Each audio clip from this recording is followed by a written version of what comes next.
has taken over. Let's go. It's Ferrall. Coast to coast. Steaks, chicks, stacks. You and I are going to make a lot of money. It's Ferrall, coast to coast.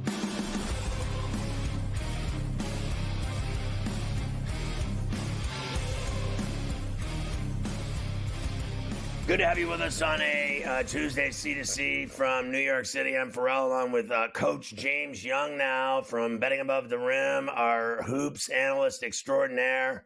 And he's fresh off of a trip to the mountains. He went up to the Big Lodge. Carver High is an expert at this place.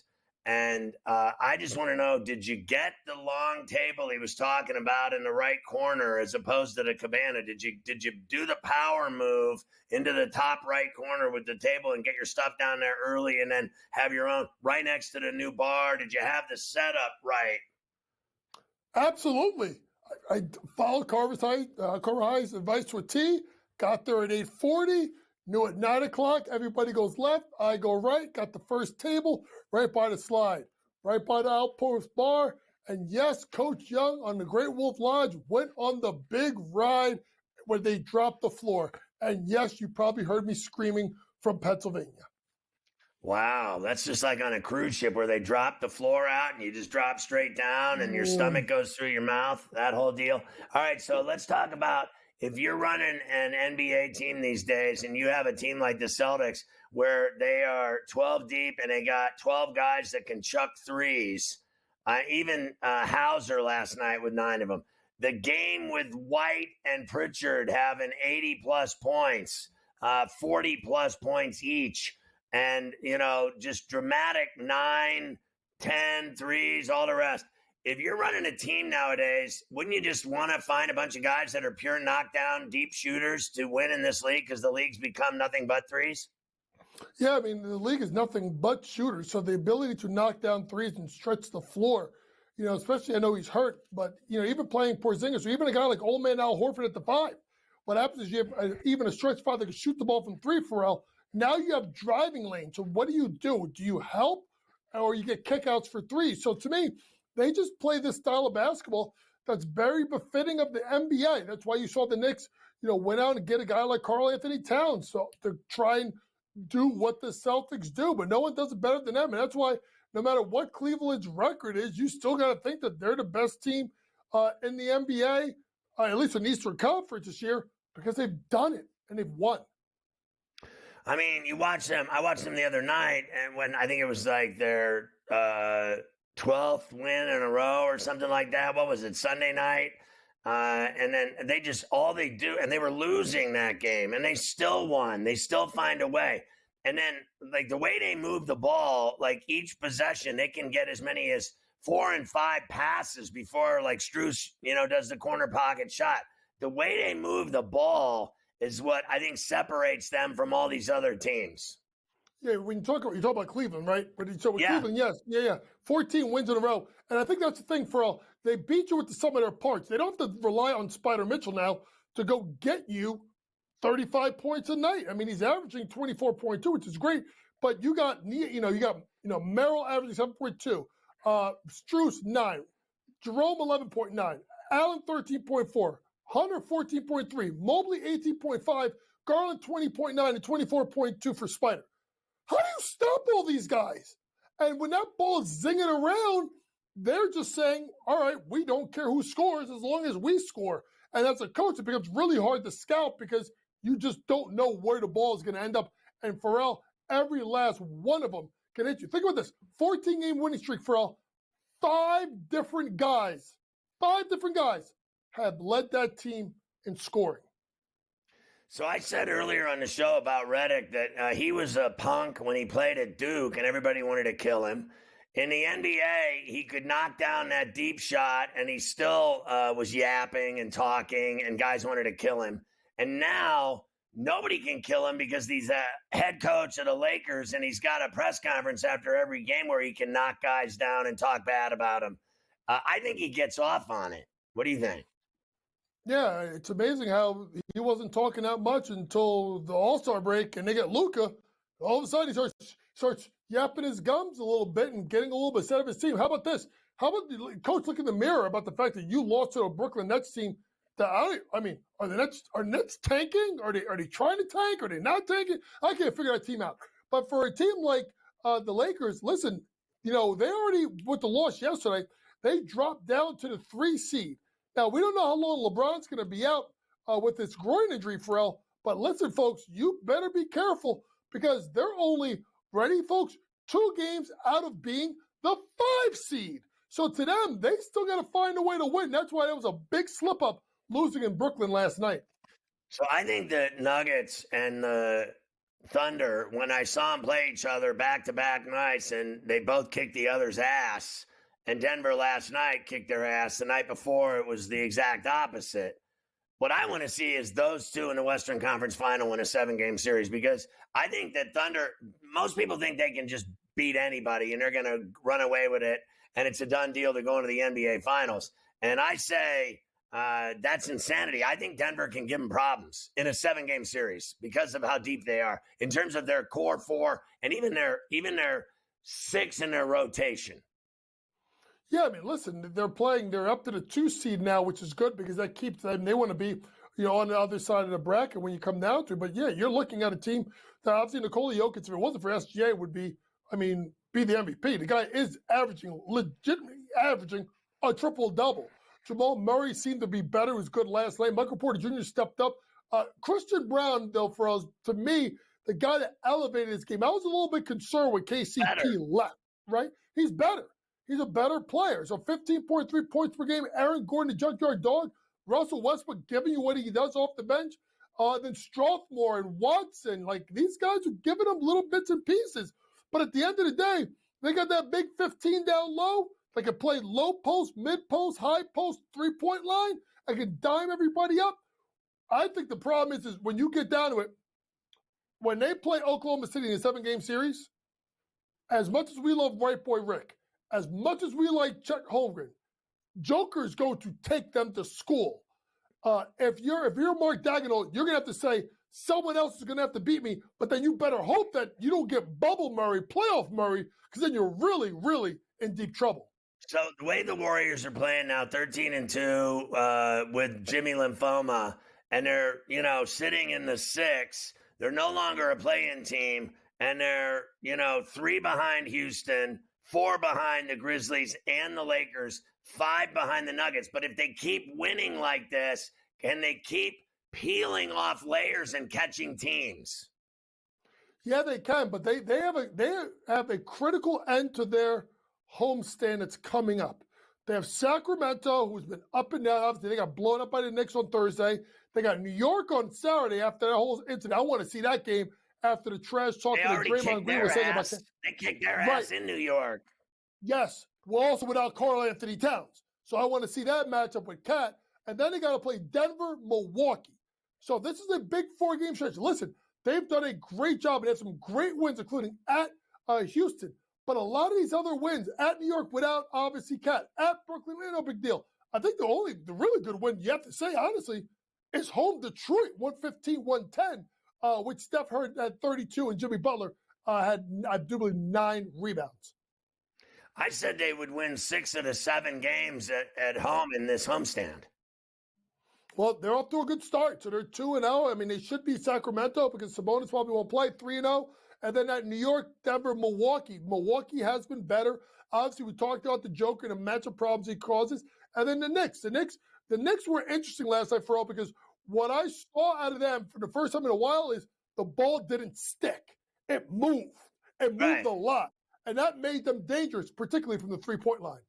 Yeah, and I like seeing Deuce when he's popping, and they got guys that can shoot the rock, and if it's falling, they can beat anybody. When we come back, we'll look at all the coaches' plays for tonight, and some even for Wednesdays, giving you a little dab of tomorrow as well on top of it.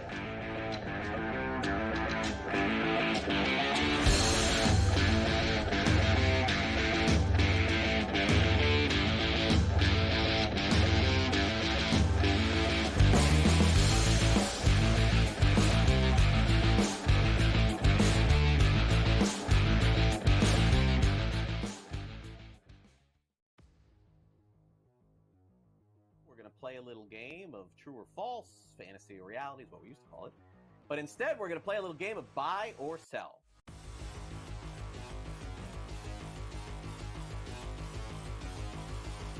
Rafael Devers had a press conference and basically said, I ain't moving off third base. I'm a third baseman. I won't play DH. I won't play anywhere else. Alex Bregman was just signed, so how's this going to work out? Buy or sell, George? Devers will start more games at third than Bregman this season. Is that a buy or sell? Yeah, Devers is a horrific third baseman. All right, he's bad. I think he ranks dead last in the league here. I think Cora is going to talk to Devers. Apparently, they are close. He said, listen, you got to move, buddy. I'm sorry. You got to move. We're a better team with Bregman at third. I think he's dug in here, man. I don't know. I know that there was a report a few days ago that they were talking about it and, sort of working things out. But I think in the end, cooler heads will prevail. But I don't know when that's going to be. I'm going to buy this. I'm going to say that Devers starts like 90 games at third base this season. And I think that'll probably be the compromise here. I think that Bregman will start some, Devers will start some. Bregman's still a Gold Glove third baseman at this stage of his career. It doesn't really add up. The other thing that happened is over the course of Big Poppy's career, he moved off first base, he went to DH, and Big Poppy was Devers, right? I mean, pretty similar in stature there. But Devers just seems to be really dug in on this. I think if it was going to happen, George, we would know by now. And it hasn't. We just heard that it may. So I am going to buy. I don't think Devers plays 150 at third base or even 140 or anything like that. But I do think he plays more than Bregman at third. I think that they have a compromise where they play both. Fantasy Sports Today, only on SportsGrid.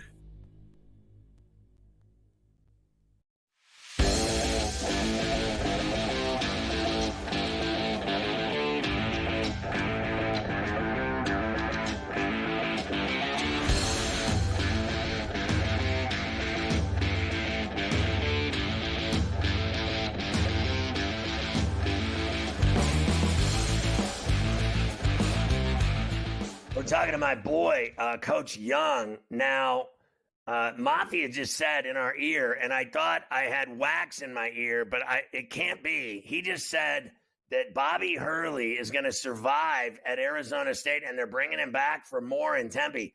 What, more losing? I mean, all this guy's done out there is lose. He never won anything. I mean, he's awful. Like, honestly, it's unbelievable to me. Is that not unbelievable to you? Stunning.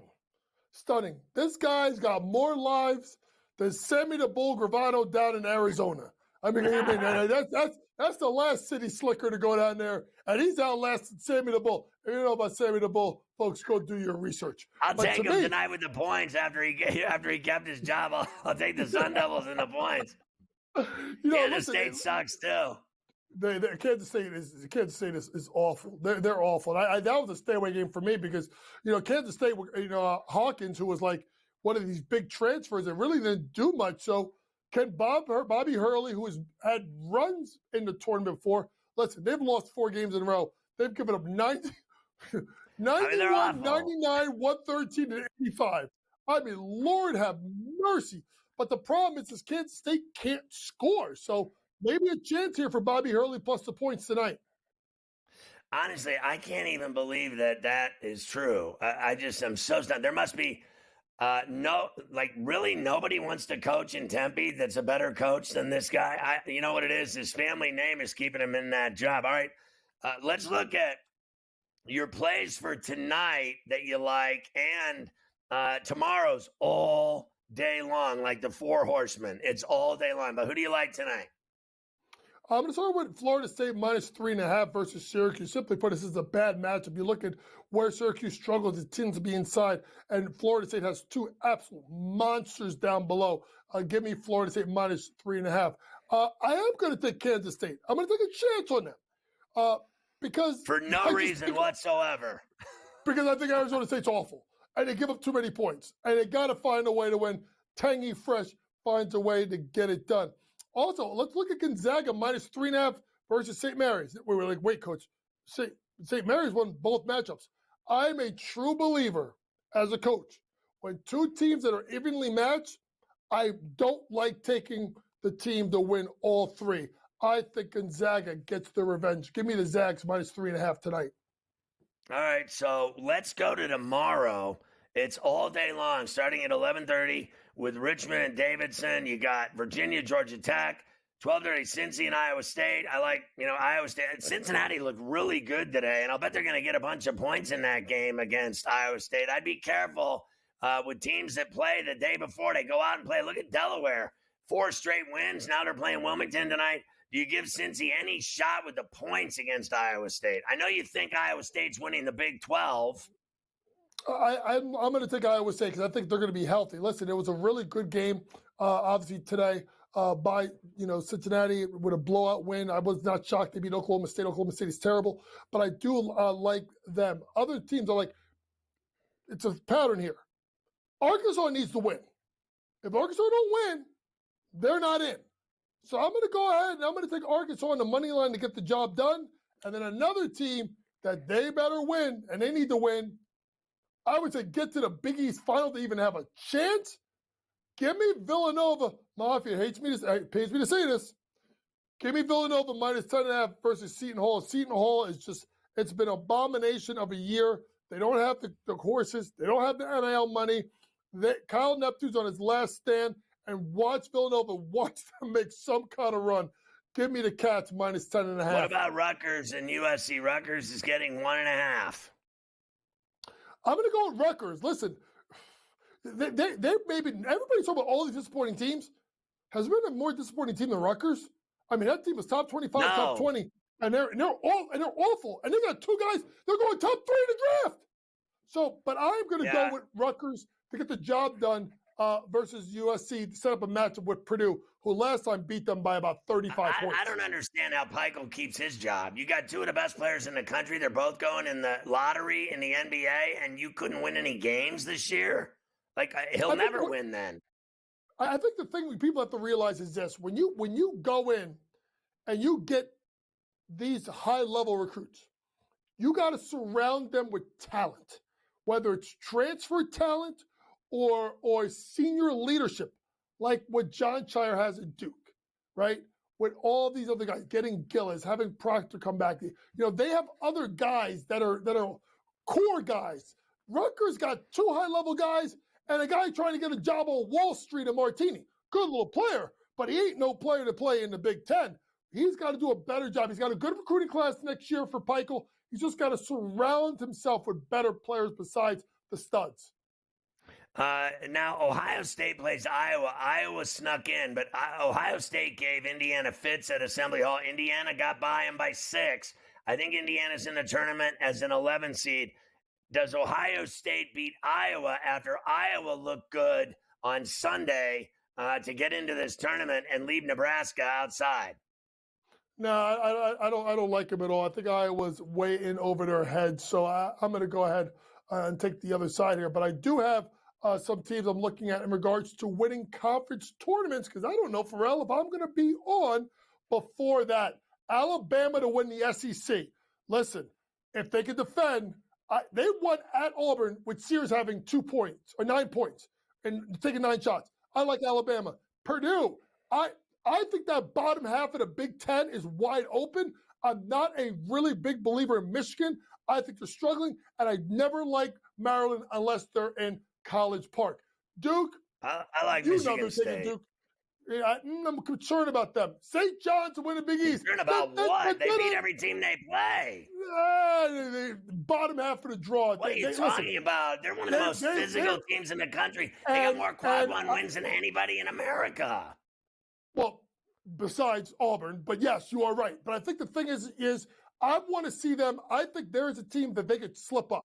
I think that bottom half for Purdue with Lawyer, with Smith, and Kaufman could give them trouble. St. John's to win the Big East, Slick Rick, and Iowa State, not Houston, wins the Big 12 tournament because they're healthy now, finally. All right, Coach, great job. Have fun. He was up in the mountains. He's very, very stubborn.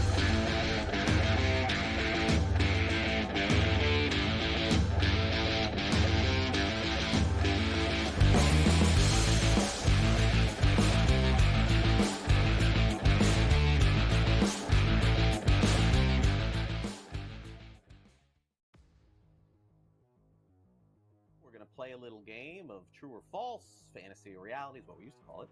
But instead, we're going to play a little game of buy or sell.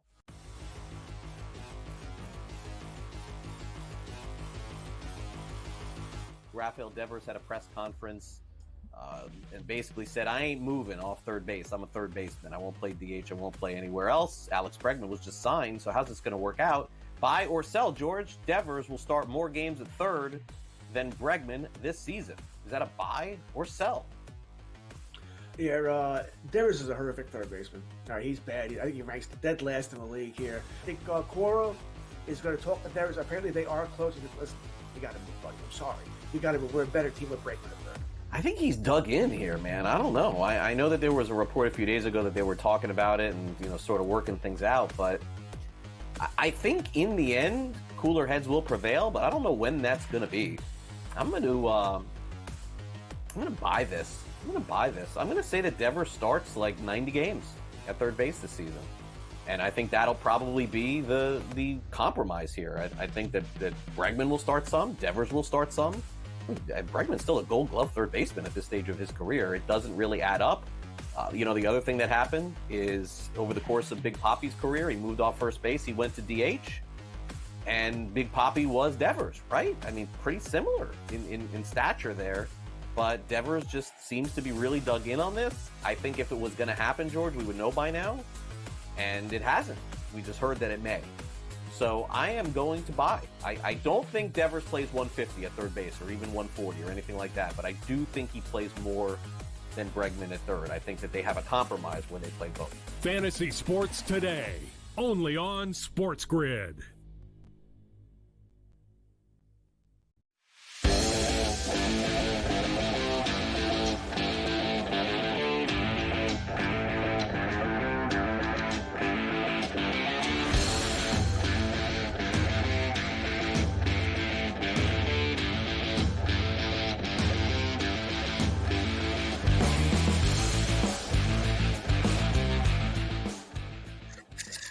So, Carver, let me ask you a question. Do you think that winning your conference tournament and going through that litany of games and that, let's face it, there's violence. I mean, it's intense to win a conference tournament.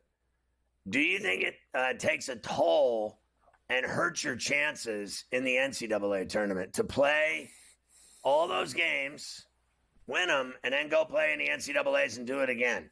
Would you? Because I do. And I think all that matters to me is the NCAA tournament. Like, you can have all them conference tournaments and titles you want.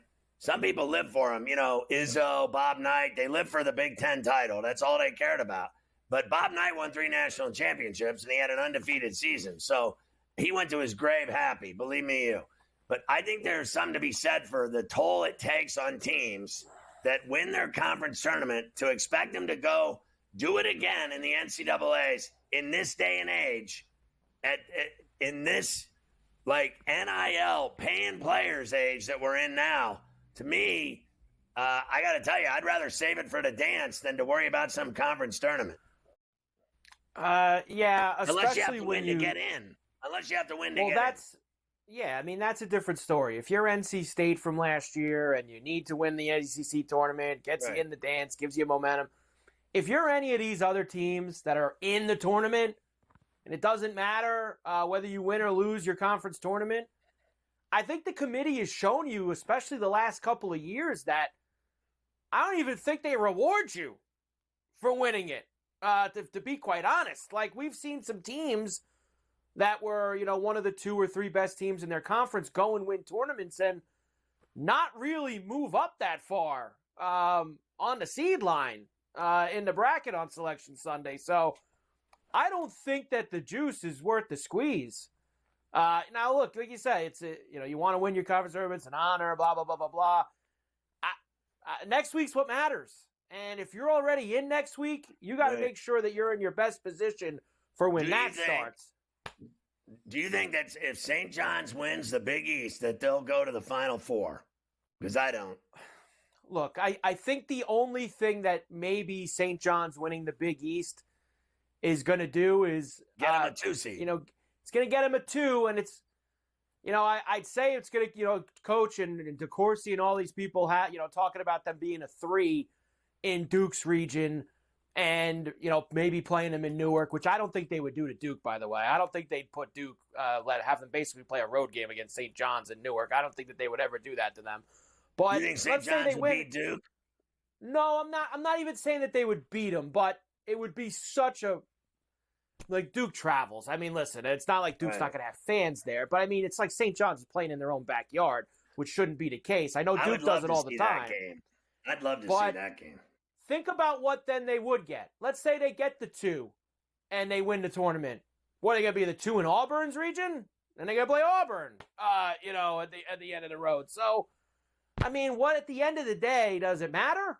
You're playing a big team no matter what, and you're going to, pretty much run yourself into the ground in order to do it. So I think that there's more negatives than positives the way the tournament is set up now, because you don't get rewarded for winning your conference tournament unless you were out already, like NC State last year, unless you have to win it. Right. It just doesn't make a lot of sense to me going after it. Virginia Tech up at the half here against Cal in the ACC, 34-31. And TCU, I heard you mention this with Coach, they came storming back, but came up short. They lost by 2. The good thing for me was I knew that they weren't going to win the pregame number, so I went and got them plus 5.5 while they were on their run, and we were able to get TCU in for a cover in game. So that was a very nice thing too. Why don't we come back and we'll get we'll pass on the ATS stuff. We'll get right into tonight's games. There's 4 games in the NBA tonight. We have to go through all of them, including, they're not great ones either, to be quite honest. I guess Milwaukee, Indiana, I guess, is the best game tonight. These other games That is the best game. It's on TNT, and that's just all there is to it. And the Pacers are tough.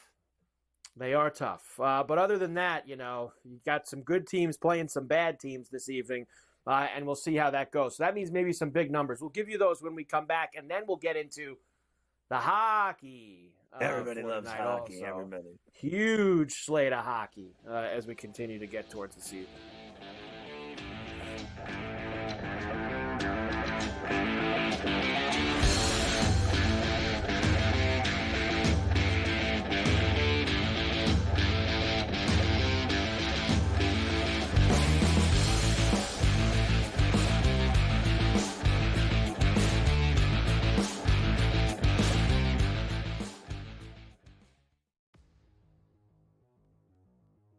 Play a little game of true or false, fantasy or reality is what we used to call it.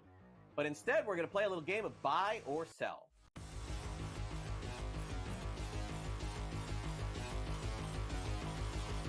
Rafael Devers had a press conference and basically said, I ain't moving off third base. I'm a third baseman. I won't play DH. I won't play anywhere else. Alex Bregman was just signed, so how's this going to work out?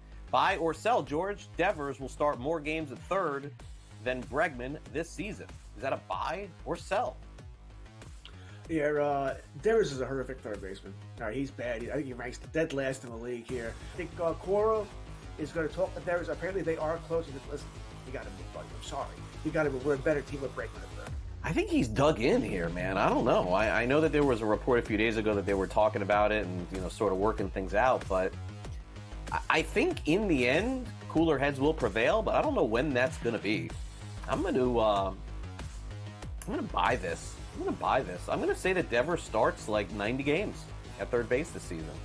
And I think that'll probably be the compromise here. I think that Bregman will start some. Devers will start some. Bregman's still a Gold Glove third baseman at this stage of his career. It doesn't really add up. The other thing that happened is over the course of Big Papi's career, he moved off first base. He went to DH. And Big Papi was Devers, right? I mean, pretty similar in stature there. But Devers just seems to be really dug in on this. I think if it was going to happen, George, we would know by now. And it hasn't. We just heard that it may. So I am going to buy. I don't think Devers plays 150 at third base or even 140 or anything like that. But I do think he plays more than Bregman at third. I think that they have a compromise when they play both. Fantasy Sports Today, only on SportsGrid.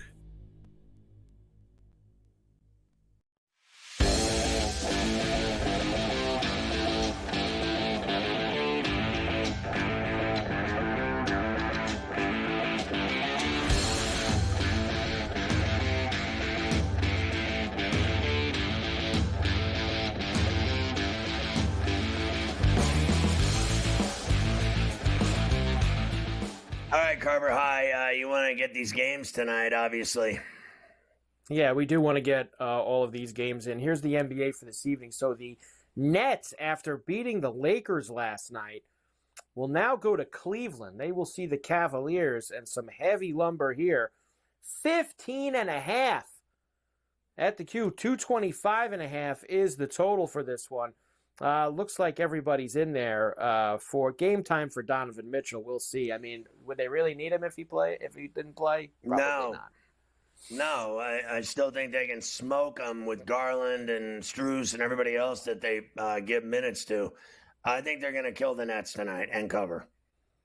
Yeah, I'm not scared of that big number either. The Wizards are in Detroit. Another heavy lumber of the night. 14.5. 235.5 the total. Another one, ass with belt. You know what I mean? Like marks. They're going to leave marks. I like Detroit here to crush the Wizards. Next, the game, like you mentioned, TNT has one game tonight on a Tuesday. It's Milwaukee in Indianapolis against the Pacers. Bucks are the road favorite, -2.5. 236.5 right now to total. Yeah, I like the Pacers outright to win the game. They're getting to, I like them to win at the Fieldhouse. Pacers to win tonight. Why not? Getting involved with the Pacers. Now, there's a bunch of game time decisions here, but I haven't seen anybody out yet. Halliburton, Dame Time and Giannis are their game times every night, and they usually end up playing. So whatever. It's TNT. Who isn't get game them out time there. in that league? Every Joker, I guess, right? Joker shows up every night. And finally, the Clippers are in New Orleans at the Smoothie against the Pelicans, laying 7.5 on the road, 222.5 the total. I mean, I got to be honest. Like, I would always probably grab 7 with a home team if it was on the table. But the Pelicans have been getting whacked lately. I mean, take a look. They've lost 4 or 5 in a row. I think they were whacked in 4 of the 5 games. I mean, whacked. So forget about 7. I like the Clippers here. Yeah, they've been letting go of the rope a little bit, the Pelicans, after a pretty good run. There you go. Only 4 games tonight. Again, nothing that outstanding. But you do have 4. Good thing there's college rack this tonight with some championship games. Thank God for that. You know. Oh, by the way, I want to tell you this for tomorrow. Obviously, we'll spend time on it then. But there's bad games tonight, but I have a heavy hitter game for you tomorrow night, and that is OKC in Boston against the Celtics tomorrow night. So that's a heavy hitter game. 232.5. Let's just put it this way. You don't get the Thunder with points very often. You don't get the Thunder with points very often. And you're going to tomorrow night. And it's on ESPN along with Timberwolves and Nuggets Minnesota, late Denver, night. yeah. So a double dip tomorrow night. Those are good games, you're right. And then the college tomorrow is literally sad. It's loaded. There's so much college stuff tomorrow. It's ridiculous. All right, how about hockey? Everybody loves hockey. Everybody does love hockey. Buffalo beat the Oilers last night, 3-2. Let down by Edmonton. Ottawa beat Detroit 2-1. That's another team. You talk about letting go of the rope. The Red Wings have really been letting go of the rope. Colorado beat Chicago 3-0 at the ball.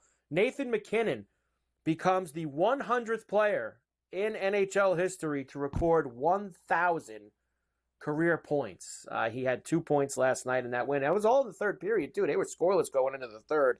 Colorado got 3 goals and was able to cover the puck line, which I know most people had. I'm not surprised. Are you at all that he did that? But I mean, like, no, listen, I got to be honest. He's a great player. So that's like inevitable, isn't it? That he'd get 1,000 points. Like, to me, it's not that big of a deal when you're incredible.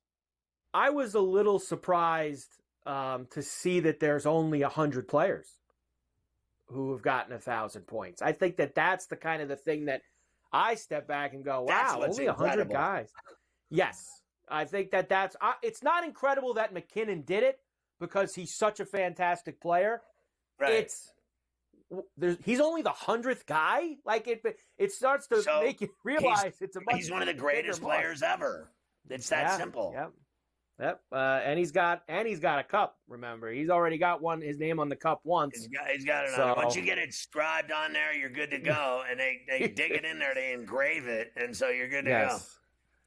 And the Leafs won in Utah. They yacked up a lead, but they ended up winning in the shootout 4-3 last night. So Toronto's been out on that road trip. Right. Time out. You brought it up. So, I got to say this.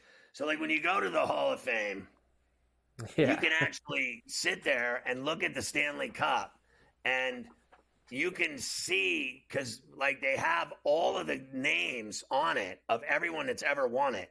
And when you actually read it and sit there and you're tripping out looking at it, at some of these names that are on this thing, it literally blows your mind. It blows your mind who has their name, engraved on the Stanley Cup. It's honestly make you cry. The names are so incredible of who's been on that thing and who's won that thing. And then, really, if you're not on there, then you haven't. It's real simple. If you haven't won it and you're not on there, then you have to suffer with that. But the names that are on it blow your mind. They're so beautiful. The greatest players in the history of the league, they're all on there. I'm telling you, eventually McDavid's going to get one. There are no great players that aren't on it. There are barely any. You'd be sitting here all day looking for the greats, the true greats of the NHL. They're all on it. Yeah, McDavid did it this year too. Back in November, remember who never won one? Marcel Dion? Did he never got one?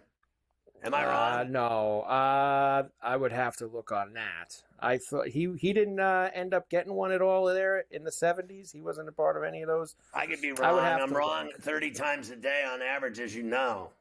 I know. I would have to look at that. But it's pretty cool. Have you ever looked at it and just sat there? All the Islanders' names are on there, 4 of them. It'll blow your mind. Yep.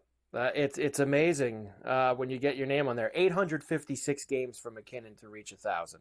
That's it took crazy. him 856 games. It took McDavid 659 when he did it in November. It took Lemieux 3 weeks. Yeah, 1,000 points. It took Lemieux 3 weeks to get there. Lemieux actually, he's second fastest, I believe. Yeah. 690 it took him. 690 or actually it's less than that. They got the numbers all. He had 1,000 points when he had 5 back surgeries and cancer. He did it in those 6 weeks. Yeah, that's he's les magnifiques. All right, tonight, big slate. Now, Brad Marchand, of course, got traded on Friday to the Florida Panthers. He's not playing tonight, but he spoke for the first time yesterday about the move, and here he is very emotional. Be there. I've had an incredible run in that organization, and I'm extremely proud. He's gonna cry. How things went there. I love you. You always have my back. I'm disappointed. So yeah, it was very disappointing that things didn't get done, just because obviously I love the organization. I wanted to stay there. But at the end of the day, I also know that business is business, and every player has a shelf life. And regardless if that's when we want it to be or not, sometimes there's things out of our control that dictate situations. If we were in the playoffs at that point in time, we'd probably be having a much different conversation. And I know that. Mike, will they? Because am I wrong? He's unrestricted at the end of the season. Would he go back to Boston? Goes back to Boston in the offseason. If his feelings aren't hurt and he didn't know about this, probably not. If they talked about it beforehand, I would say he probably would. Yeah, I think that's how. He doesn't want to be in Florida.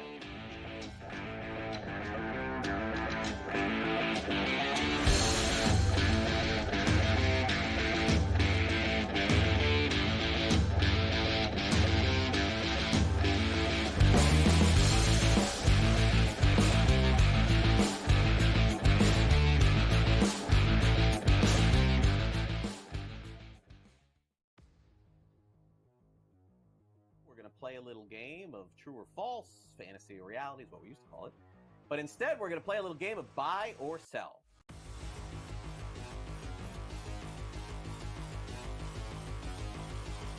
Rafael Devers had a press conference and basically said, I ain't moving off third base. I'm a third baseman. I won't play DH. I won't play anywhere else. Alex Bregman was just signed, so how's this going to work out? Buy or sell, George? Devers will start more games at third than Bregman this season. Is that a buy or sell? Yeah, Devers is a horrific third baseman. All right, he's bad. I think he ranks dead last in the league here. I think Cora is going to talk to Devers. Apparently, they are close. He said, listen, you got to move, buddy. I'm sorry. You got to move. We're a better team with Bregman at third. I think he's dug in here, man. I don't know. I know that there was a report a few days ago that they were talking about it and, sort of working things out, but I think in the end, cooler heads will prevail, but I don't know when that's going to be. I'm going to buy this. I'm going to say that Devers starts like 90 games at third base this season. And I think that'll probably be the compromise here. I think that Bregman will start some, Devers will start some. Bregman's still a Gold Glove third baseman at this stage of his career. It doesn't really add up. The other thing that happened is over the course of Big Papi's career, he moved off first base, he went to DH, and Big Papi was Devers, right? I mean, pretty similar in stature there. But Devers just seems to be really dug in on this. I think if it was going to happen, George, we would know by now. And it hasn't. We just heard that it may. So I am going to buy. I don't think Devers plays 150 at third base or even 140 or anything like that. But I do think he plays more than Bregman at third. I think that they have a compromise when they play both. Fantasy Sports Today, only on SportsGrid.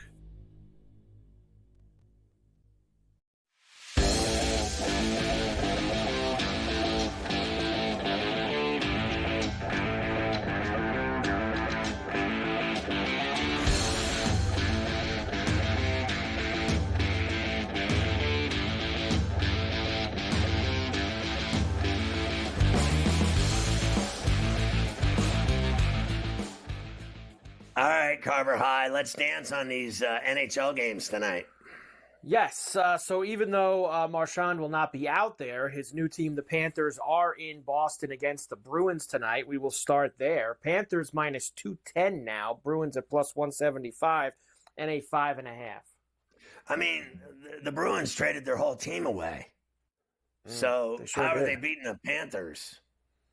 They're not. I agree. The Blue Jackets are in New Jersey tonight. Now, this is actually now a big game. You want to know why? The Blue Jackets are only 4 points back of the Devils for third in the Metro. Get themselves out of that wild card mix if they can. Devils minus a riding 50, on the Metro. plus 130 for the Jackets at a 5.5. Give me the Sports Jackets at the Rock. At the Rock tonight. The Senators, after the win last night against Detroit, are in Philadelphia tonight. They are a small road favorite. The minus $1.15, minus 104 for the Flyers, and a 5.5. It'll be rocking in the Farrell's Fargo tonight in Philadelphia for a Flyers win, even though I hate them. The Knights beat the Penguins at the T-Mobile last week, and now they meet again, this time at Hockey Night in Pittsburgh at the PPG. Road favorites for Vegas, minus 190 I got them at right now, plus 160 for the Penguins, and a 6.5. I mean, they are just flat out too good for the Penguins. They're going to go in there and beat them at $1.95.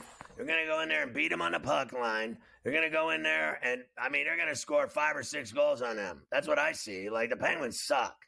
Like, I see them win a game once a month. I mean, that's it. Like, the other day, I almost fell over when they beat Minnesota or 3-1 and Crosby and Malgin scored. I almost fell over. They beat Fleury, and that's it. There's their one win for the next 2 weeks. They win once every 2 weeks. That's it. They're awful. They're, I mean, literally one of the worst teams in the league. They're going to get their ass beat. Good one tonight in Raleigh. Lightning and the Hurricanes getting together. Canes minus $1.35 now, plus 115 for the Lightning and a 5.5. I'll just give it to them because it's in their building. Canes. Colorado, they played last night, of course, and won at home. Now they're in Minnesota tonight. St. Paul against the Wild. Minus 155 for the Avalanche on the road. Plus 135 for the Wild and a 5.5. I mean, the Penguins beat them, for Christ's sakes. Give me the Avalanche. I mean, honestly. That's it. If you You lose to the Penguins or the Islanders or any of these teams now, that's it. I mean, you're having a bad go. That's it. If you lose. The Rangers are in Ferrallapeg at the Great White North against the Jets. Jets now minus 190, plus 160 for the Rangers and a 5.5.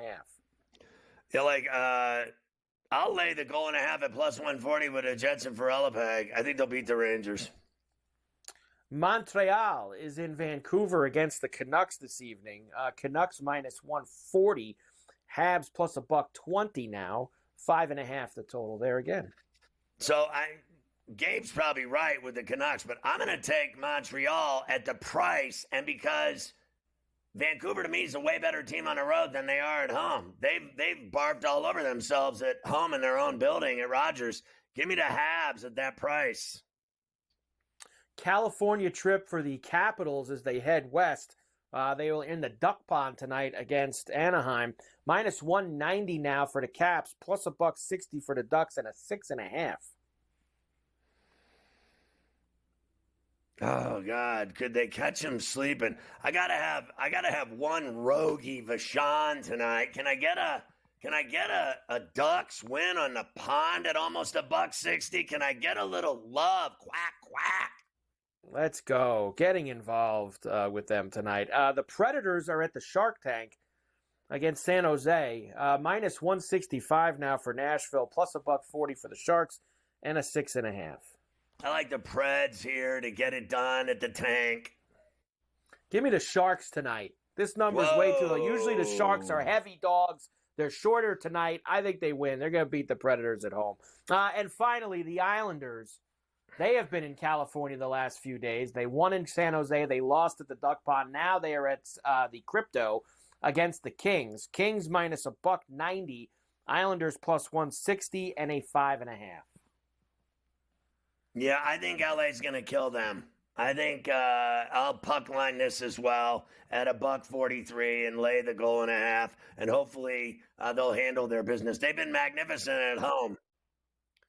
They have been magnificent at home so far, that's for sure. There you go. Very large slate of hockey tonight. Everybody tons loves of hockey for you. Everybody. And now the question is, would I stay up for the entire Islander game if they're dropping the puck at 10:35 East? Yes. Will I stay up for the whole Islander game? Of course. Yes, crack the Bud Light. See. Let's we'll go. See. We're going to try it. Yeah, we'll try it. We'll see if we can make it through. 39-37, Cal leads Virginia Tech. Just under 14 minutes left to go in the second half here at the ACC tournament. Second game of the day, as you know. Yeah, I got it on. And it's been a fun game here. And these you know what it is? All these teams suck. Pitt, Notre Dame, Cal, Virginia Tech, Florida Always State, good game Syracuse. when two bad teams hook up. So they're all probably going to be close games because all these teams suck. Colorado and TCU, they both suck, and it ended up being a close game at the end. That's the one thing you're going to get here today. All right, next. Let me give you the baseball now, and then I'll do all the golf nonsense after the break. Garrett Cole had his Tommy John surgery today. He's finished. And now I saw Cashman. He just spoke like half an hour ago, and they're going to get $27 million insurance back on Cole. And he's like, yeah, we're not. What good does that do us? We're not spending any of that. We're not anything to help us is coming internal. There's nobody out there. There's nothing to get in the pitching market. So all of our solutions are in-house. Get ready for the showman every 5 days. Oh, my goodness. I mean, they're already down. Ready. Two guys. Heel gone for half the year. Cole gone for the full year. And then Fried said, I'm not filling anybody's shoes. I'm just doing my job, and you owe me $218 million.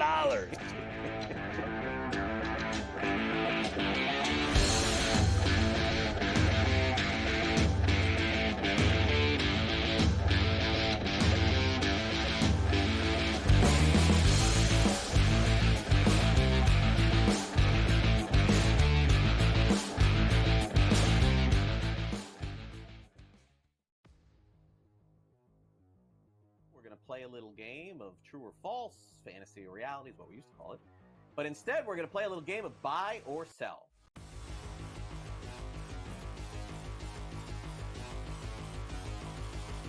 Rafael Devers had a press conference and basically said, I ain't moving off third base. I'm a third baseman. I won't play DH. I won't play anywhere else. Alex Bregman was just signed, so how's this going to work out? Buy or sell, George? Devers will start more games at third than Bregman this season. Is that a buy or sell? Yeah, Devers is a horrific third baseman. He's bad. I think he ranks dead last in the league here. I think Cora is going to talk to Devers. Apparently, they are close. He said, listen, you got to move, buddy. I'm sorry. You got to move. We're a better team with Bregman at third. I think he's dug in here, man. I don't know. I know that there was a report a few days ago that they were talking about it and, sort of working things out, but I think in the end, cooler heads will prevail, but I don't know when that's going to be. I'm going to buy this. I'm going to say that Devers starts like 90 games at third base this season. And I think that'll probably be the compromise here. I think that Bregman will start some, Devers will start some. Bregman's still a Gold Glove third baseman at this stage of his career. It doesn't really add up. The other thing that happened is over the course of Big Papi's career, he moved off first base, he went to DH, and Big Papi was Devers, right? I mean, pretty similar in stature there. But Devers just seems to be really dug in on this. I think if it was going to happen, George, we would know by now. And it hasn't. We just heard that it may.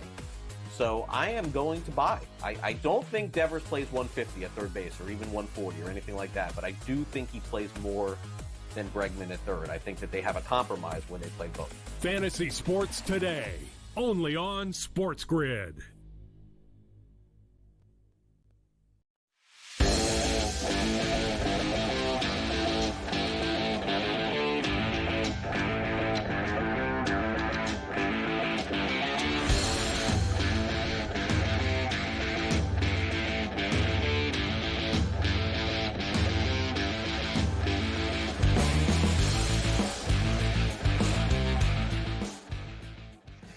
Everybody loves leftovers. Everybody does love leftovers. And why don't we start with this? Of course, the Players' Championship this week, the fifth major, as it always likes to be called, at TPC Sawgrass. And we also know that it's now been almost 2 years since allegedly the PGA Tour and the PIF, the Saudi Investment Fund, were supposed to get together and merge the PGA Tour and Live Golf and get all the best players in the world playing together again on a more regular basis. Well, here is PGA Tour Commissioner. How this guy still has a job, I have no idea. But Jay Monahan this morning at the Players giving his State of the Tour address. Still no deal, but, it's gotten a little closer with President Trump involved. And as part of our negotiations, we believe there's room to integrate important aspects of Live Golf into the PGA Tour platform. We're doing everything that we can to bring the two sides together. That said, we will not do so in a way that diminishes the strength of our platform or the very real momentum we have with our fans and our partners. So while we've removed some hurdles, others remain. But like our fans, we still share the same sense of urgency to get to a resolution. No, you don't. Our team is fully committed to reunification. The only deal that we'd regret is one that compromises the essence of what makes the game of golf and the PGA Tour so exceptional. I have no idea at all what any of that meant. But it was cheesy. It was just more word salad. As they basically, Jay should have just said, Jay should have just went, yeah, there's no deal yet. So just, that's it. We're done with it. Nice job by him. Of course, the Players' Championship is this week. Tomorrow, a huge Golf Wednesday where we will give it all. The Prime Minister, Stewie, is there at Ponte Vedra Beach as he will be on site to give us his selections for the Players' Championship. As you know, everybody who's who is going to be there. Last one for me, and I had to save this over from yesterday because I thought it was too good. Penn State Board of Trustees approves West Shore Home Field at Beaver Stadium. That's what they have to call it now whenever you watch a Penn State game on television. West Shore Home Field at Beaver Stadium. That's because they got a $50 million gift from West Shore Home, a home remodeling business based in Pennsylvania. How about them getting a scratch up to go get sponsored on the Nittany Lions Stadium? Man, that's a pretty penny. I mean, what could be worse? I mean, honestly, than this, than to name that place, Beaver Stadium in Happy Valley in University Park. They're going to name it after a home remodeling. What's next? They're going to have a home remodeling reality show at the game? I'll go one more with you, too, because I didn't get to put this in, and this is in the same stadium realm.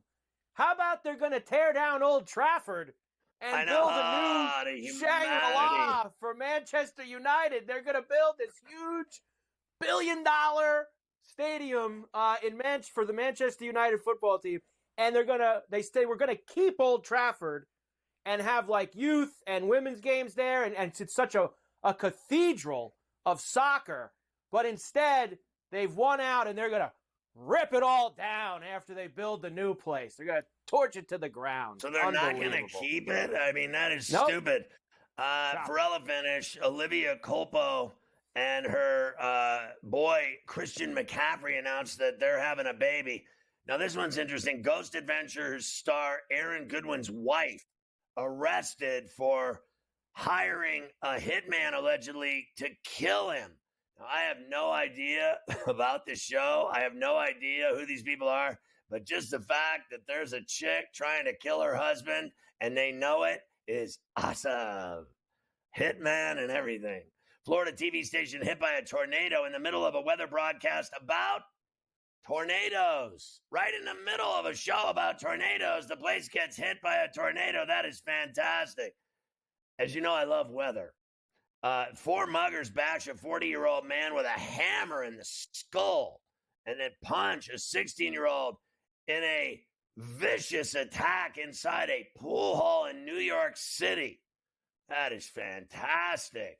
Coming in there with a hammer. Hot. GTD is next. Get my app. Search Ferrall. It's badass. We'll see you tomorrow at 3.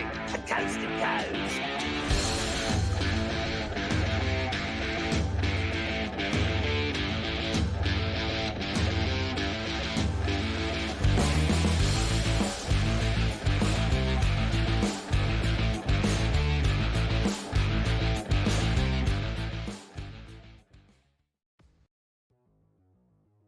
Play a little game of true or false, fantasy or reality is what we used to call it.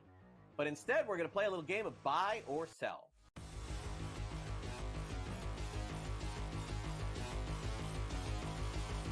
Rafael Devers had a press conference and basically said, I ain't moving off third base. I'm a third baseman. I won't play DH. I won't play anywhere else. Alex Bregman was just signed, so how's this going to work out? Buy or sell, George? Devers will start more games at third than Bregman this season. Is that a buy or sell? Yeah, Devers is a horrific third baseman. He's bad. I think he ranks dead last in the league here. I think Cora is going to talk to Devers. Apparently, they are close. He said, listen, you got to move, buddy. I'm sorry. You got to move. We're a better team with Bregman at third. I think he's dug in here, man. I don't know. I know that there was a report a few days ago that they were talking about it and sort of working things out, but I think in the end, cooler heads will prevail, but I don't know when that's going to be. I'm going to buy this. I'm going to say that Devers starts like 90 games at third base this season. And I think that'll probably be the compromise here. I think that Bregman will start some. Devers will start some. Bregman's still a Gold Glove third baseman at this stage of his career. It doesn't really add up. The other thing that happened is over the course of Big Papi's career, he moved off first base. He went to DH. And Big Papi was Devers, right? I mean, pretty similar in stature there. But Devers just seems to be really dug in on this. I think if it was going to happen, George, we would know by now. And it hasn't. We just heard that it may. So I am going to buy. I don't think Devers plays 150 at third base or even 140 or anything like that. But I do think he plays more than Bregman at third. I think that they have a compromise when they play both. Fantasy Sports Today, only on SportsGrid.